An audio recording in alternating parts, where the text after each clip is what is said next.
C'est un réel plaisir de vous retrouver, chers téléspectateurs. Bienvenue à ce journal dont voici les principaux titres. La mauvaise gestion de la dette publique engendre l'inflation et la perte du pouvoir d'achat de la population.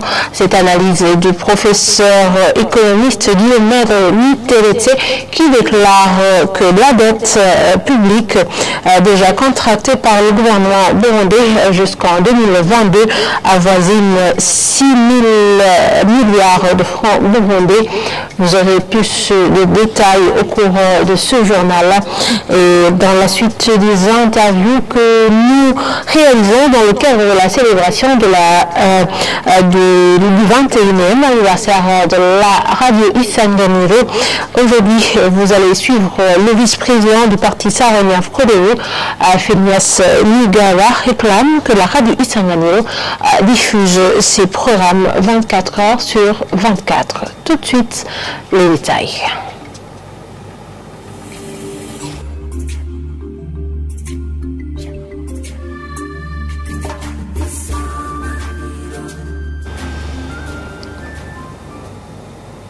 Encore une fois, bienvenue, chers téléspectateurs. Le président burundais, en même temps à la tête du Conseil des sages au sein du parti au pouvoir, CNDD-FDD, trouve que le pays a pour le moment comme ennemis les magistrats injustes et les auteurs des détournements des deniers publics.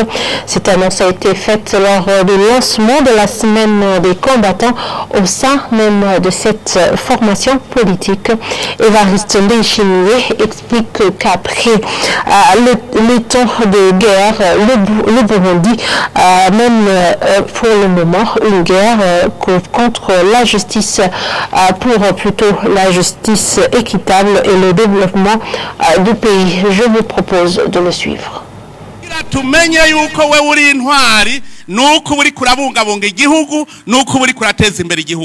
On saura que tu es hérodolite par ton patriotisme qui milite pour le développement du pays. Mais si tu fais tout pour faire tomber le pays, tu n'es pas du nombre des héros.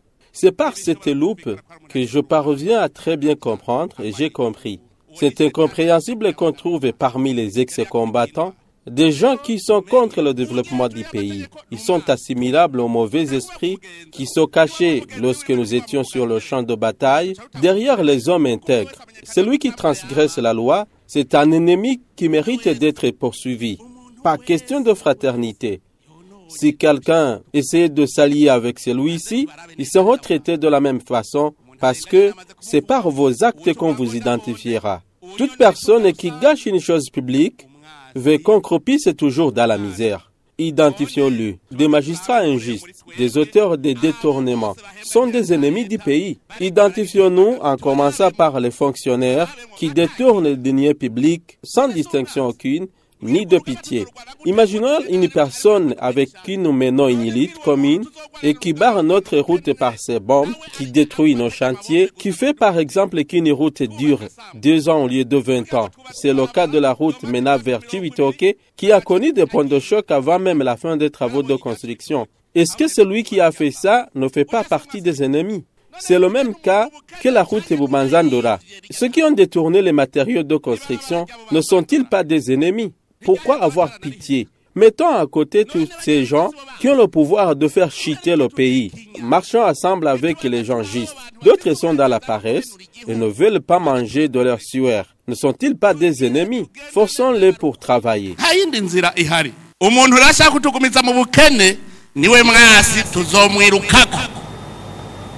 Je vous disais en titre, la dette publique déjà contractée par le gouvernement burundais jusqu'en 2022 avoisinée 6 000 milliards de francs burundais. Cette analyse a été faite par Guillaume Miteletse, plutôt expert en économie. Pour lui, la dette à part entière pour un pays ne constituerait pas un défi majeur si elle est bien orientée beaucoup plus dans le secteur de la production que dans la consommation. Suivez-le. Un rapport, actuellement, on constate que la dette publique avoisine plus ou moins 6 000 milliards. Ça peut être légèrement moins, mais la dette intérieure est estimée à 4 000 milliards. Donc, et la dette extérieure, c'est environ 1500 milliards. Donc, c'est vraiment vers en 2022 qu'on constate ces chiffres-là. C'est-à-dire que ces chiffres peuvent être légèrement moins ou légèrement supérieurs. Je veux que les gens qui nous écoutent puissent comprendre que la dette publique, ce n'est pas un problème. Ce n'est pas un problème en soi parce que le Burundi a droit de contracter un crédit au niveau interne comme au niveau extérieur. Le problème, c'est la destination de la dette. Là où il y a quand même un problème, regardez aujourd'hui, le budget prévu pour cette année, c'est 3 900 000 milliards. Ça, c'est pour les dépenses. Les prévisions de dépenses, actuellement, c'est 3 900 000 milliards. Et si on analyse les recettes, la prévision des recettes, c'est 3 200 000 milliards. Donc, aujourd'hui, il y a un déficit budgétaire de 720 000 milliards. Autrement dit, il y a un besoin de financement de 728 000 milliards. Ça, c'est la prévision. Comment est-ce que le gouvernement du Burundi va pouvoir financer ce déficit budgétaire de 700 000 milliards? C'est-à-dire qu'il va nécessairement recourir au crédit ou éventuellement, s'il y a une aide au développement, c'est là où il pourra probablement combler ce vide ou éventuellement cet écart-là.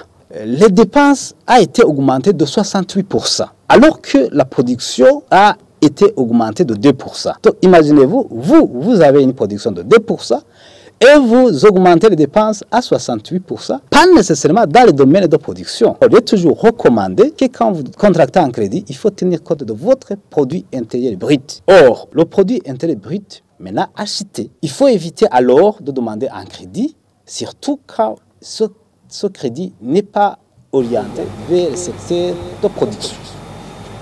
Et selon toujours cet expert, si ces dettes publiques ne sont pas bien gérées, elles présentent plusieurs conséquences sur la vie de la population, dont la perte du pouvoir d'achat liée à l'inflation. Je vous propose encore une fois de le suivre.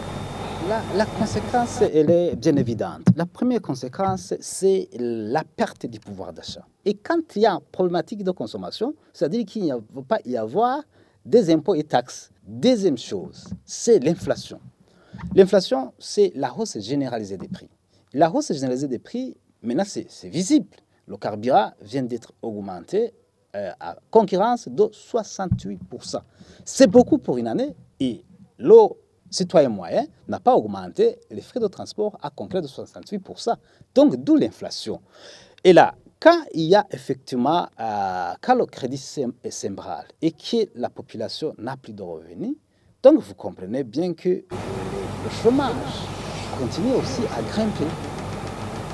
La radio Isanganiro diffuse des informations bien vérifiées et attend cette appréciation et du parti Saronia Frodevo à l'avant-veille de la célébration du 21e anniversaire de la radio Isanganiro ce samedi du 18 novembre.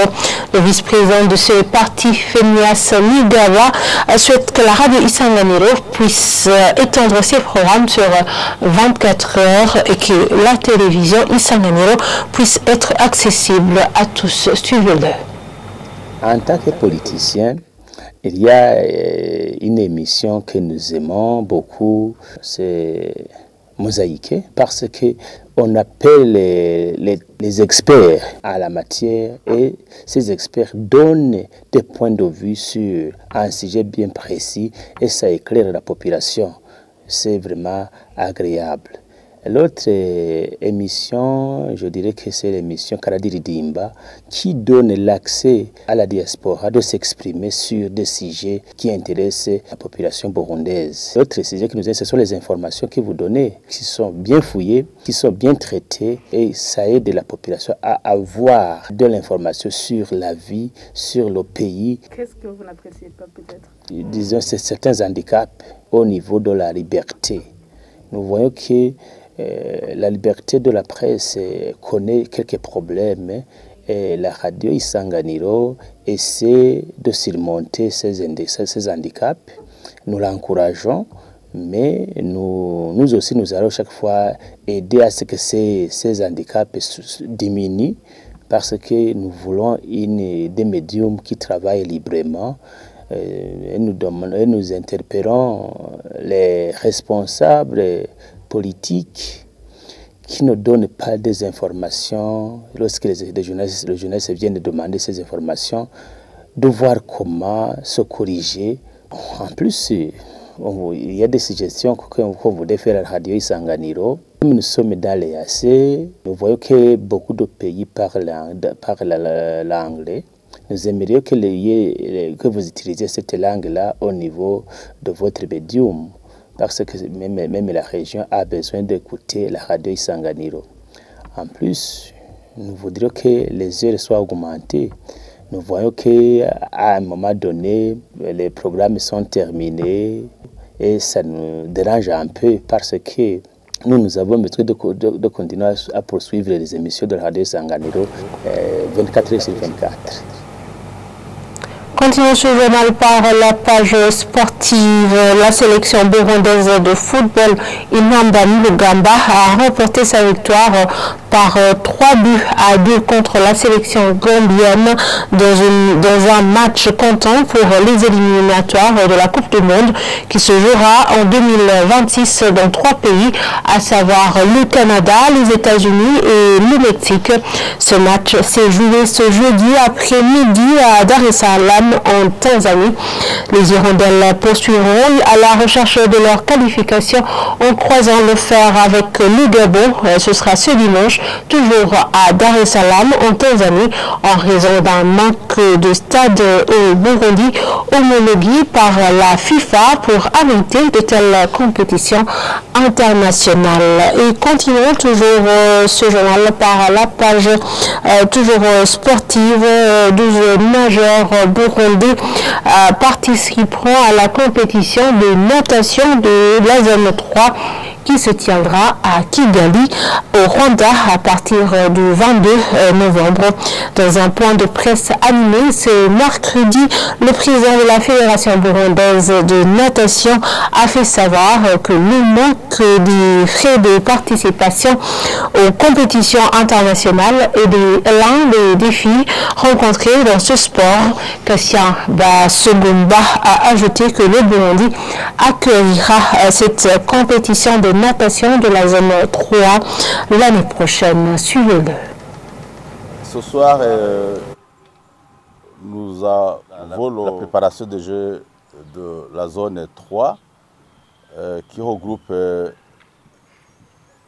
11 pays. C'est une compétition de natation qui est organisée chaque année dans nos pays. Cette année, c'est organisé à Kigali depuis mercredi prochain. Le Burundi sera représenté par une équipe de 12 nageurs répartis en 4 catégories d'âge. Le premier groupe, c'est 12 et moins. Le deuxième, c'est 13 et 14. Et puis 15 et 16. Et la catégorie plus âgée des adultes, 17 et plus. Et surtout, dire que l'année prochaine, ce sera l'occasion du Burundi pour organiser ces compétitions régionales. Ça sera une organisation qui sera donc organisée par une autre fédération en collaboration avec, évidemment, avec le gouvernement, qui sera organisée ici au Burundi. C'est une occasion alors d'annoncer cet événement de l'année prochaine. Il faut que les gens sachent que déjà il y a une équipe qui se prépare pour accueillir ces compétitions. Nous allons participer avec, comme je le disais, avec 12 athlètes. Malheureusement, on nous apprend que le gouvernement ne va pas appuyer notre participation parce que le gouvernement, paraît-il, n'a pas de moyens pour nous supporter, pour nous financer les compétitions. nous avions l'habitude d'être aidés par le gouvernement. L'autre institution qui pouvait nous aider, c'est le Comité national olympique. Mais je pense que ce Comité national olympique ne finance pas tellement ces compétitions, surtout quand il s'agit de la natation. Alors, notre participation sera